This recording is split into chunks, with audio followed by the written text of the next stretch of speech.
뉴스를 보면 안 좋은 뉴스만 많고 SNS를 보면 나와는 다른 사람이 많은 것 같습니다. 사회나 주변 사람이 원하는 기대치는 높은데 의지력은 따라주질 않죠. 누워있을 때면 이불킥을 하게 되는 지나간 안 좋은 기억이 떠오르기도 합니다.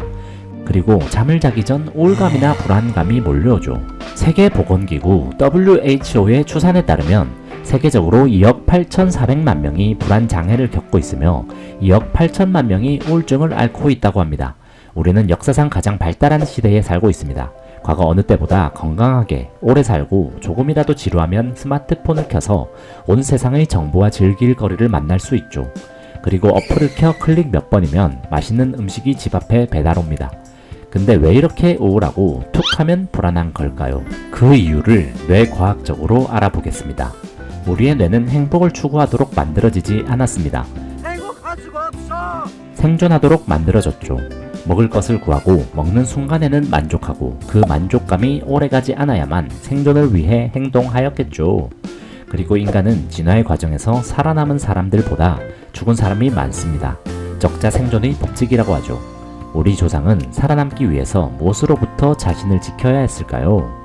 인간의 역사 중 산업사회에 들어선 것은 0.1%밖에 되지 않습니다. 그렇다면 수렵 채집인의 삶은 어땠을까요? 인류의 역사 중 99.9%의 기간 동안 인류의 기대 수명은 33세였습니다. 특히 살인이 흔한 사망 원인이었죠. 식량을 확보하고 그것을 차지하려는 싸움도 빈번해졌기 때문입니다. 이 같은 상황이 인간의 진화 과정에서 길게 이어져 우리 뇌는 세상을 위험한 곳으로 인식하죠. 우리를 지키려고 스트레스를 만들어냅니다. 닥치지 않은 일에 대해 미리 걱정하죠. 그래서 불안이라는 감정이 생깁니다. 과거에 남들에게 미움이나 비난을 받아 무리해서 배제되는 것은 치명적인 위험이었습니다. 집단에 소속되는 것은 생존에 중요했던 것이죠. 그에 대한 결과로 현대에도 우리는 사람 앞에 나서는 것이 두렵게 느껴질 수 있습니다. 사람들 앞에서 발표를 하면 가슴이 두근거리는 것도 이런 원리죠.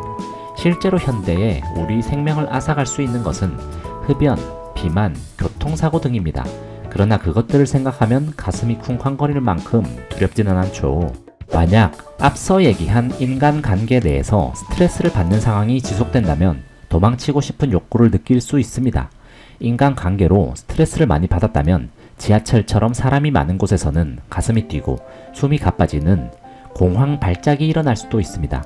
이는 우리 몸에서 위험한 상황으로 인식해 도망치라고 작동하는 생체의 화재 경보기 시스템 같은 것입니다.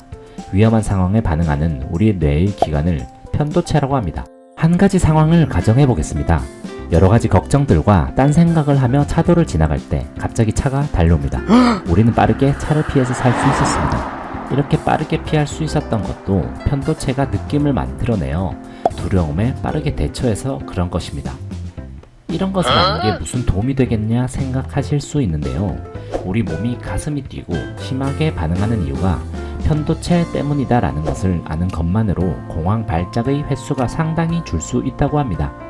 공황 발작이라는 극단적인 예시를 들기는 했지만 소소한 불안도 마찬가지입니다.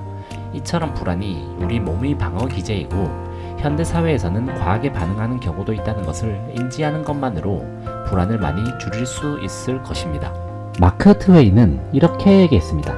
나는 늙었고 살면서 많은 걱정들에 대해 생각했는데 일어나지 않은 일이 대부분이다. 지금까지는 불안에 대해 얘기했는데요. 이제 우울증에 대해서 얘기를 하도록 하겠습니다. 우리를 사망에 이르게 하는 위험한 것 중 하나는 바이러스입니다. 한동안 코로나 바이러스가 우리를 위협했죠. 우리는 그 결과로 기침을 하는 타인을 보면 움찔하게 됩니다.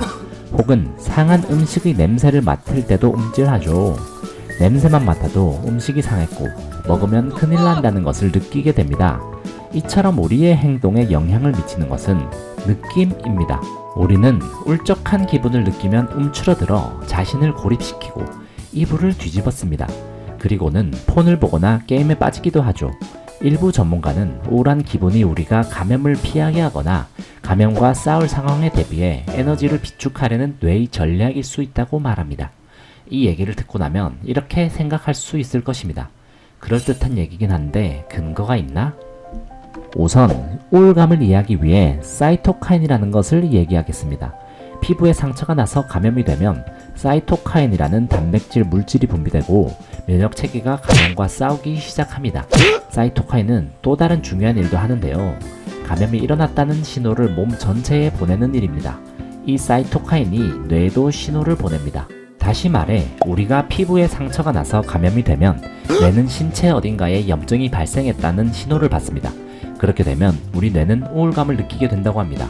독감 예방 접종이나 코로나 백신을 맞았을 때 우울감과 무기력감을 느껴보신 적이 있으실 것입니다. 오늘날 염증을 일으키는 주요 원인은 장기적인 스트레스와 비만입니다. 오랜 시간을 앉아서 생활하고 지속적으로 스트레스를 받고 영양분이 넘쳐 살이 찌는 현상은 인류가 처음 겪어보는 현상이라 높은 수준으로 체내 염증을 증가시킵니다. 뇌는 이것을 위협으로 감주하고 더 움츠러들게 되고 악순환의 반복이 이어지는 것입니다. 하지만 모든 우울증이 염증에서 오는 것은 아닙니다. 우울증의 약 3분의 1 정도만 염증 때문에 발생하는 것으로 추정되는데요. 그럼 항염증제를 먹으면 우울증이 치료되냐? 이렇게 생각하실 수도 있는데요. 네, 그렇습니다. 항염증제가 우울증 치료에 도움이 된다는 사실을 보여주는 증거가 다수 존재합니다. 사이토카인의 형성을 막는 약물은 우울증 치료에 어느 정도 도움이 된다고 합니다. 물론 염증에서 기인한 우울증의 경우에만 해당되는 경우입니다. 또 여러분은 누워있으며 SNS를 보거나 잘나가는 사람들을 보며 상대적으로 박탈감을 느끼고 방에서 외로움을 느낄 수도 있을 것입니다. 이 외로움 또한 우울증과 연관이 큰데요. 우울증 신호를 보이던 사람들이 모임에 참가하고 사람들과의 만남을 늘리자 우울증 신호가 사라진 경우가 대다수 발견되었다고 합니다. 외로움은 원하는 사회적 상호작용 정도와 실제 경험하는 정도 간의 큰 차이가 발생한 상태입니다. 다시 말해 외로움은 실제 사회적 상호작용의 양과 원하는 상호작용의 양의 차이가 날 때 찾아오는 것입니다. 사람마다 사회적 욕구는 다르고 이를 정량화할 수는 없을 거예요. 혼자 있는 시간을 즐겨하는 사람도 많을 테죠. 그러나 외로움을 느끼고 우울하다면 여러분이 취미를 공유할 수 있는 모임에 나가는 것이 큰 도움이 됩니다. 인류는 지구상에 살아온 세월의 99.9%의 시간 동안 생존을 위해 서로에게 의존을 했죠. 적자 생존이라는 자연 선택론은 사실 강한 자가 살아남는다는 메시지가 아니라 자상한 구성원들이 가장 많은 공동체가 가장 번성하며 가장 많은 수의 후손을 남겼다는 뜻이라고 다윈은 종의 기원에 썼습니다. 우리는 안면도 없는 SNS 속 사람들을 바라보며 우울하고 외로움을 느낄 필요가 없습니다. 하버드 대학교 연구팀은 1930년도부터 현재에 이르기까지 아주 길고 큰 연구를 진행했습니다. 존 F 케네디도 연구에 포함되었던 사람이죠. 설문조사와 면담, 여러 데이터를 종합해 사람들을 분석한 결과 중요한 사실을 발견했다고 합니다. 바로 대다수의 사람에게 가장 중요한 것은 부나 사회적 지위, 명예, 권력이 아니라 가족, 친구와의 친밀하고 만족스러운 관계라는 점이다라는 것입니다. 가족에게 또는 가까운 친구에게 가지는 공감과 친밀함이 곧 행복함의 열쇠라는 거예요. 우울하거나 외롭다면 여러분이 오랜 친구나 여러분을 사랑하는 부모님에게 오랜만에 연락을 드리고 대화를 해보는 건 어떨까요? 그들도 외로운 존재일 것이고 여러분이 좋은 영향을 끼친다면 자아 효능감도 얻는 결과가 있을 것입니다. 연락할 사람이 없다 해도 괜찮습니다. 아까 얘기한 연구처럼 도서관이나 커피숍으로 가서 사람들 무리에 그냥 섞여 있는 거예요.